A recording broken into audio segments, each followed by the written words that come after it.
UP सरकार का budget पेश हो रहा है और इरफान सोलंकी हमारे साथ हैं। ये जो बजट है 9 लाख करोड़ से बड़ा बजट, आपका क्या कहना, कितना बड़ा बजट, आप लोग क्या इस पे कह रहे हैं? हमें कोई ताजुब नहीं हो 9 लाख करोड़ को लेके, अगली बार 10 लाख करोड़ का होगा, पर फायदा कितना हो रहा है जनता को? 9 लाख करोड़ तो आपने कह दिया, वाह वाह कह दिया। उत्तर प्रदेश की जनता को कितना फायदा हो रहा, बात ये है। बजट ये 5 लाख करोड़ का भी होता होगा, जनता को फायदा करोड़ से ज्यादा। हाँ, ज़्यादा बिल्कुल, हम ये नहीं कह रहे 9 लाख करोड़, 9 लाख करोड़ से ज़्यादा आप 10 लाख करोड़ भी कह दीजिए, कोई इशू नहीं है। बात हम ना आपकी जुबान पकड़ रहे हैं ना आप मेरी पकड़ रहे हैं, बात ये हो रही है, एक बजट की बात हो रही है। फायदा है, बजट से होता है फायदा जनता। ऑडियो यूपी सरकार का बजट पेश हो रहा है और इरफान सोलंकी हमारे साथ हैं। ये जो बजट है 9 लाख करोड़ से बड़ा बजट, आपका क्या कहना, कितना बड़ा बजट, आप लोग क्या इस पे कह रहे हैं? हमें कोई ताजुब नहीं हो 9 लाख करोड़ को लेके, अगली बार 10 लाख करोड़ का होगा, पर फायदा कितना हो रहा है जनता को? 9 लाख करोड़ तो आपने कह दिया, वाह वाह कह दिया। उत्तर प्रदेश की जनता को कितना फायदा हो रहा, बात ये है। बजट ये 5 लाख करोड़ का भी होता होगा, जनता को फायदा करोड़ से ज्यादा। हाँ, ज़्यादा बिल्कुल, हम ये नहीं कह रहे 9 लाख करोड़, 9 लाख करोड़ से ज़्यादा आप 10 लाख करोड़ भी कह दीजिए, कोई इशू नहीं है।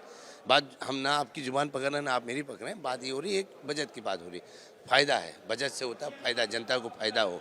तो यहाँ तो त्रैमान मची हुई है, और ये तो चुनावी बजट है, आपको मालूम है 26 खत्म होने जा रहा है, मतलब अब अगली साल चुनाव है, हो सकता है इस सरकार का आखिरी बजट भी हो, तो जितना तो दे सकते हैं दे, पर जनता को फ़ायदा होना चाहिए। बजट का पर्पस है कि उत्तर प्रदेश की जनता को फ़ायदा हो। सुरेश खन्ना जी पूरा बजट पढ़ रहे हैं, बता रहे हैं कि हमने सब वर्ग को ले लिया है, ये तो पिछले 9 साल से कह रहे हैं, और आप ही चैनल में दिखाते हैं कि बजट आया ज़रूर, पेपर में आया, पर जनता को नहीं मिला। और मैं आपसे एक, अब हमसे उम्र में छोटे, मेरे छोटे भाई की तरह हूँ, बजट ख़त्म होने के 1 महीने बाद जनता की रियलिटी भी दिखाइएगा कि बजट का लाभार्थियों को मिला है या नहीं। असली फ़ायदा तो यही है। आपने मेरी बाइट ली, अगर आपके एडिटर साहब, ये जो आपके हेड हैं, उन्होंने उसको चला दिया, तो बाइट लेने का फ़ायदा है। बजट बिल्कुल इरफान जी, हम चलाते भी हैं, दिखाते भी हैं और आवाज़ उठाते भी हैं, ऐसा नहीं है।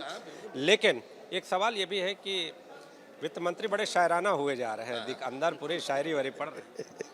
बिल्कुल, शायरी पढ़नी भी चाहिए उनको, क्योंकि शायरी कुछ ऐसी चीज़ होती है कि माहौल को अच्छा कर देती है। तो हम भी उनसे कहेंगे कि मुझे रह बरों से गिला नहीं, तेरी रह बरी का सवाल है। वो बहुत अच्छी सी बात है। तो हाँ, तो इधर उधर की बात ना कर, ये बता के काफिला कैसे रोता, मुझे रह बरों से गिला नहीं, तेरी रह बरी का सवाल है। क्योंकि बजट पेश वो कर रहे हैं, जनता को बजट का फ़ायदा पहुँचना चाहिए, तो सवाल तो सरकार से ही होगा। एक और सवाल है वंदे मातरम को लेकर। अब इस गीत को लेकर नई बात सामने है कि अब ये आधा अधूरा नहीं गाया जाएगा, इसके 6 के 6 छंद गाए जाएंगे। कोई प्रॉब्लम नहीं, पहले क्यों आधा गाया जाता था उनसे पूछिए। पहले भी मुझे प्रॉब्लम हो रही थी, आगे भी प्रॉब्लम नहीं है।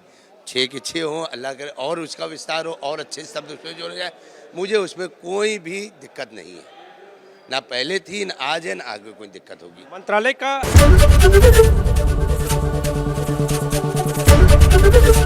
एबीपी गंगा, खबर आपकी, जुबान आपकी।